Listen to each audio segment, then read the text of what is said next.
La chronique de Jean-Baptiste Urbain, Demandez le programme, direction Bruxelles aujourd'hui au Théâtre de la Monnaie. Quand un rocker, un danseur et un compositeur se rencontrent, ça donne ça, regardez.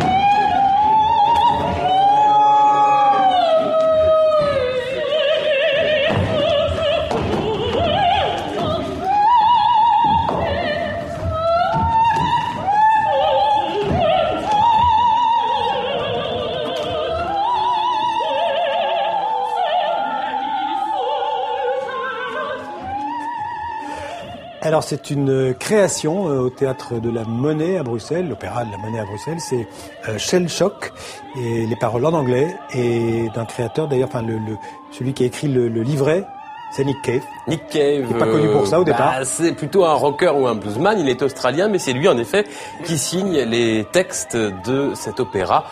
Écrit par un compositeur belge-flamand qui s'appelle Nicolas Lenz. Alors qu'est-ce que c'est ? Ce sont, on peut dire, des tableaux qui évoquent en fait les traumatismes après les tranchées, après-guerre. On appelle ça en anglais le shell shock, et c'est précisément le titre de cet opéra. Il sera créé ce soir à la Monnaie à Bruxelles. Alors la mise en scène, vous l'avez vu, c'est beaucoup de chorégraphies. Elles sont signées Sidi Larbi Cherkaoui, c'est un Belge également, l'un des grands noms de la danse d'aujourd'hui. Qu'est-ce qu'il a voulu dire ? Qu'est-ce qu'il a inspiré dans cette guerre atroce dont on célèbre le centenaire ? Réponse en images et en paroles.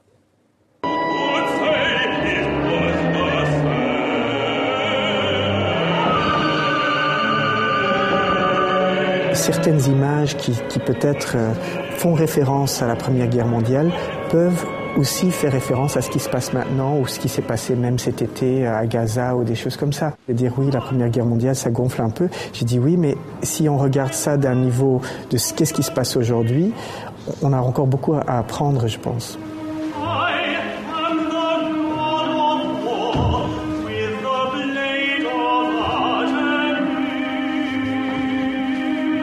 Il y a des moments très glorieux, assez élégants, et il y a d'autres mouvements assez grotesques et assez tristes et pénibles même à regarder, parce que justement, je pense que la vraie guerre est quelque chose d'assez, et surtout la Première Guerre mondiale, était aussi une guerre pas très élégante, justement.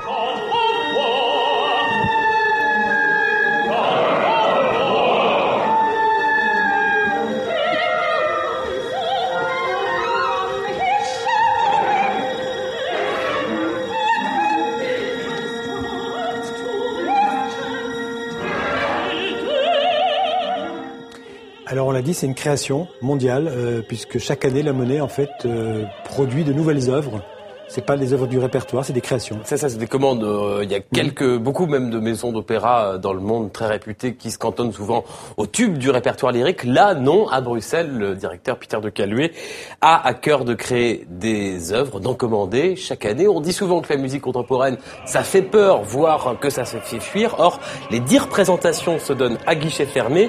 À la répétition générale à laquelle j'ai assisté moi il y a quelques jours, et on a tourné ces images-là avec Eric Black, il y avait des tas de lycéens, ils n'avaient jamais mis les pieds à l'opéra.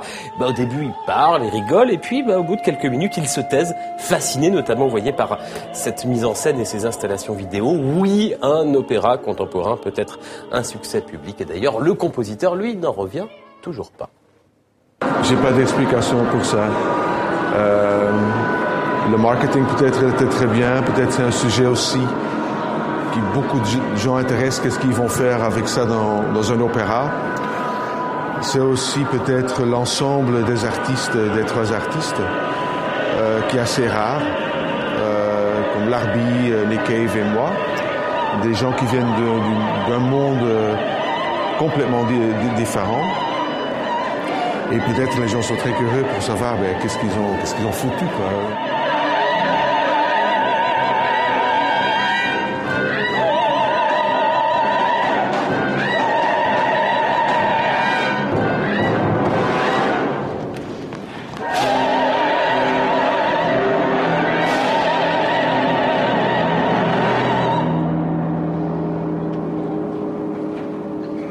Voilà, Shell Shock, c'est jusqu'au 2 novembre à la Monnaie, mais je vous l'ai dit, c'est complet, sauf que la Monnaie a en plus la bonne idée de mettre gratuitement en ligne tout au long du mois de novembre cet opéra, gratuitement.